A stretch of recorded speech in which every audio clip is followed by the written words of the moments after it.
माताओं को अपने बच्चों को रामायण पढ़ानी चाहिए, महाभारत पढ़ानी चाहिए, गीता के बारे में बताना चाहिए। अपने आप योद्धा उत्पन्न होंगे। 370 से तो हमारा तो दिल बाग बाग हो गया है। मैं समझता हूँ बहुत ही अच्छा उपयुक्त कदम है। देर आए दुरुस्त आए, देर आए दुरुस्त आए। ऐसों के खिलाफ जो है भ्रिकुटी तन जाती है। आप आंख उठाकर देखो, आंख तो क्या, हम अंतड़ियां बाहर निकाल के बिछा देंगे। देश की आज़ादी के लिए हजारों लाखों रणबांकुरों ने अपने प्राणों की आहुतियां दी, लेकिन आज भी कुछ ऐसे शख्स हैं जिनका नाम सुनते ही युवाओं के रगों में खून दौड़ उठता है। देश के लिए कुछ कर गुजरने का जज्बा पैदा हो जाता है और ऐसे ही वीरों में शामिल हैं गगनदीप बख्शी जी, जिन्हें हम सभी आर्मी के retired major general GD Bakshi के नाम से जानते हैं, जिनका जन्म 1950 में मध्य प्रदेश के जबलपुर जिले में हुआ। जीडी बख्शी ने अपनी प्रारंभिक शिक्षा Saint Aloysius senior secondary school Jabalpur से की और उसके बाद एनडीए में सिलेक्शन के बाद आईएमए में दाखिला लिया। सन 1965 बख्शी परिवार के लिए बेहद दुखद रहा, क्योंकि इसी साल सितंबर माह में इनके बड़े भाई कैप्टन रमन बख्शी 1965 के भारत पाक युद्ध में शहीद हो गए, जिनकी याद में जबलपुर जिले में रमन बख्शी मार्ग बनाया गया है। अपने भाई की शहादत को जीडी बख्शी भूल नहीं पाए और 1966 में एनडीए का एग्जाम दिया और आईएमए में जाकर इंडियन आर्मी ज्वाइन की। और खुशी की बात यह रही कि ऑल इंडिया मेरिट लिस्ट में बख्शी जी का दूसरा नंबर रहा। 1971 में ट्रेनिंग के बाद बख्शी जी को कमीशन दिया गया और ये बात भी आश्चर्यजनक रही कि इन्होंने जब पहली पोस्टिंग ली तो वहां पर विदाउट पैरा ट्रेनिंग के 3000 फीट से जंप किया था।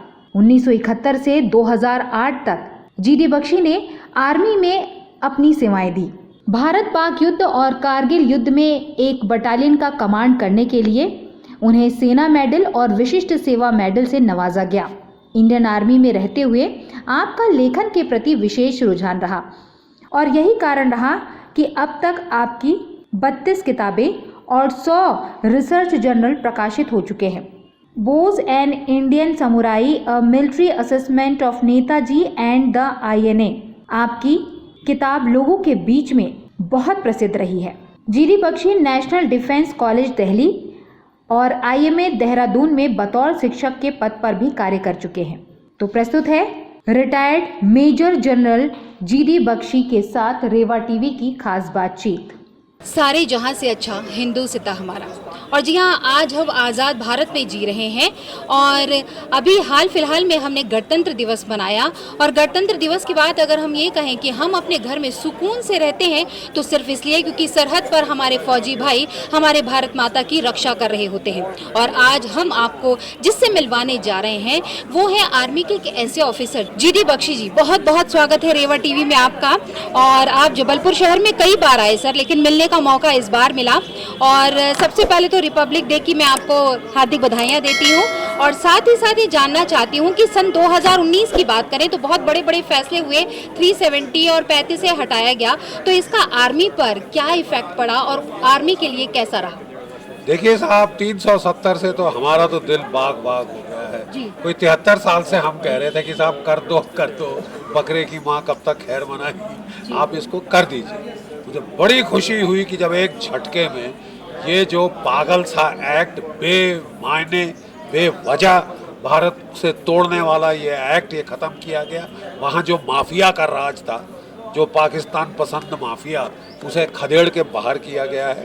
और क्यों नहीं हुई, जो घोड़े पे चढ़ के और पेड़ों पे चढ़ के बड़ी हमको धमकियां दे रहे थे कि खून की नदियां बहेंगी, रक्तपात होगा, क्या हुआ? सिरस्वा हुआ, ये हुआ। क्योंकि पहली बार उतने पर्याप्त मात्रा में सशस्त्र सेनाएं वहां लगाई गई और ये जो पत्थरबाज ब्रिगेड को अब अंदर किया है जहां उनको होना चाहिए। और संपूर्ण शांति है, संपूर्ण शांति है और बहुत अच्छी आर्टिस्टिक एलिगेंट सोल्यूशन है, साइंटिफिक सोल्यूशन है। 3 हिस्से नहीं किए, पहले लोग सोच रहे थे 3 यूनियन टेरिटरीज बनेंगी, लद्दाख, कश्मीर और जम्मू। बहुत ही दिमाग लगाकर जम्मू और कश्मीर को एक उस स्टेट में विलय रखा है।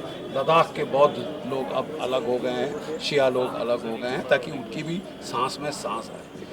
और मैं समझता हूँ बहुत ही अच्छा उपयुक्त कदम है। देर आए दुरुस्त आए, देर आए दुरुस्त आए, क्योंकि ये जो लीपा पोती और जो बेवजह प्रेम राग जो वहाँ आलाप हो रहा था वो अब ख़त्म किया है और असली दुश्मनों को पहचाना है और उनको सलाखों के पीछे डाला है। सर ये तो बात हुई 370 और 35A की। अभी जो ज्वलंत मुद्दा चल रहा है CAA और NRC, और आप देख रहे होंगे कि शाहीन बाग में लोग बाग बैठे हुए हैं, चक्का जाम किया हुआ है।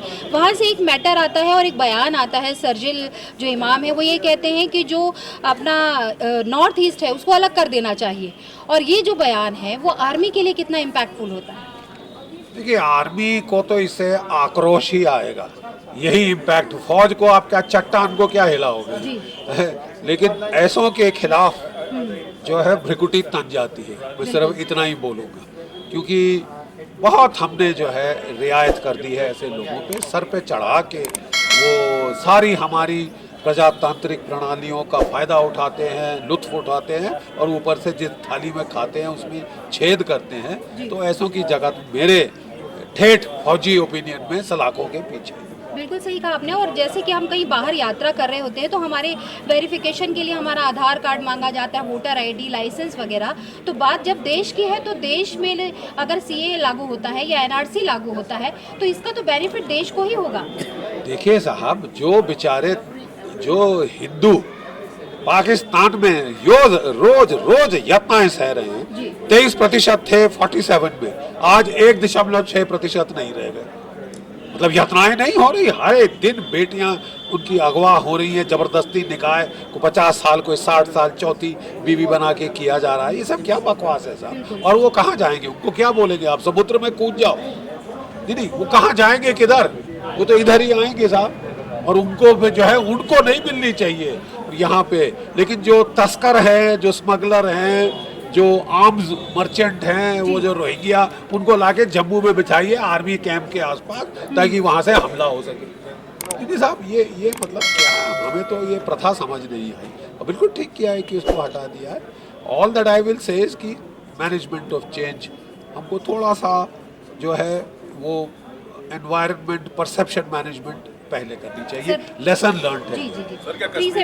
लेकिन जहाँ तक सवाल है ये जो बकवासबाजी जो हो रही है इधर उधर, मैं आपको बोलूँ, आपको आक्रोश है, आप अपना स्कूटर चलाइए, आप अपनी कार चलाइए। मेरी क्यों साहब? इनकी क्यों? इनकी क्यों? तो मतलब हमने गाढ़े पसीने से कमाया साहब। आपको कार चलानी है, बड़ा आक्रोश आया आपको, अपनी चला दीजिए ना, फूंक दीजिए, ठीक है साहब।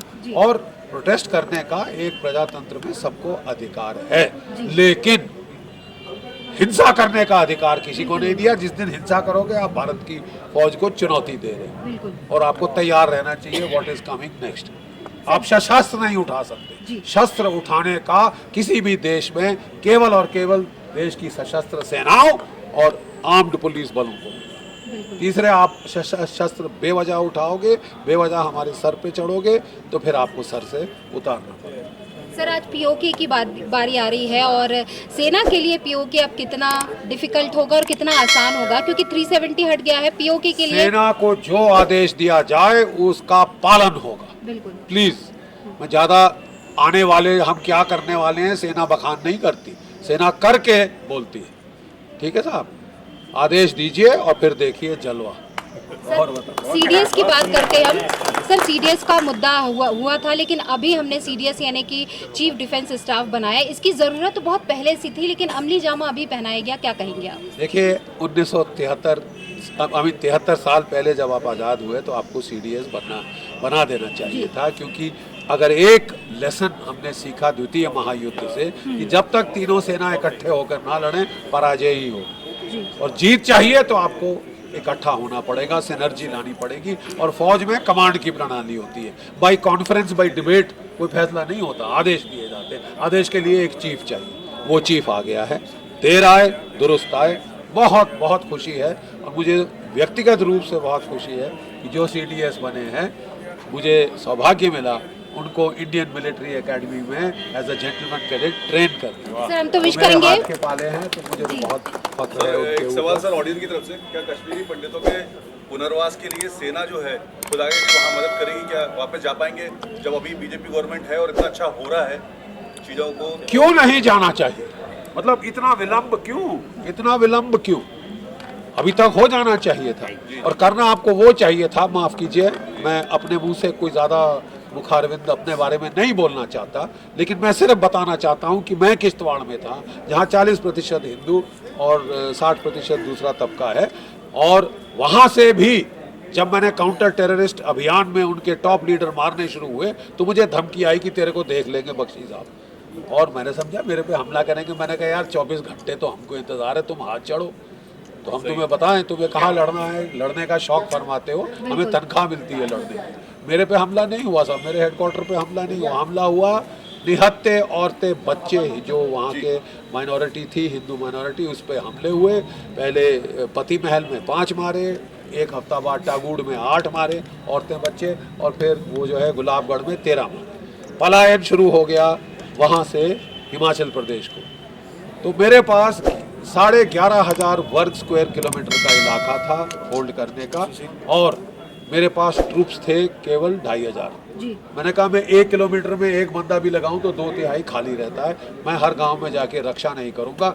जिसने मारे हैं औरतें बच्चे, मैं उसको छोड़ूंगा, मैं उसको नहीं छोड़ूंगा। मैंने जाके वहां चुनौती दी, इस साले जहां भागना है भाग लो आप, तुम्हारे भारत की फौज तुम्हारे पीछे है, और तुम्हें हम चाहे 1 हफ्ता लगे, चाहे महीना, चाहे 1 साल, तुम्हें ढूंढ निकालूंगा जहन्नम के किसी कोने से भी। जब मारूंगा कुत्ते की मौत मारूंगा। सर आपकी डिबेट जो है जब टीवी में देखते हैं, आपकी डिबेट जब टीवी में देखते हैं तो सर ऐसा लगता है कि general Bakshi for president of India. अच्छा, तो मैं कह रहा था कि हमने 1 महीना लगा, ढूंढ निकाले ये 3 पाकिस्तानी थे, ठीक है, अबू मुस्तफ़ा, अबू गुलाम, अबू उमेर। फ्लेम थ्रोअर लगाए, जला के मारे, लाशों की फ़ोटो सबको दिखा दी कि अगर जो औरत बच्चों पे हाथ उठाएगा, जो अल्लाह ताला की हुक्म अंजुली करेगा, क्योंकि कुरान शरीफ में भी लिखा है कि जिहाद में औरतों की जान, बच्चों की जान, बूढ़ों की जान बख्श दी जाए। ये कुछ कुरान शरीफ में लिखा।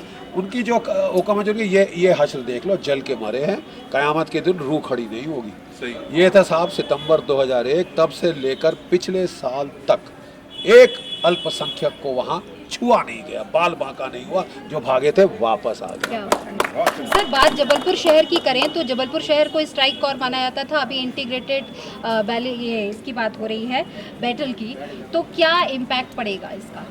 देखिए, ये लड़ने के तरीके में है कि एक छोटी जो वॉर है, जो बहुत कम समय तक हमको लड़ने दिया जाएगा, 10 दिन 14 दिन मैक्सिमम। तो जब तक हम अपने जो है कोर जो है दक्षिण भारत से, मध्य भारत से वहाँ तक पहुँचाएंगे, लड़ाई ख़त्म हो गई होगी।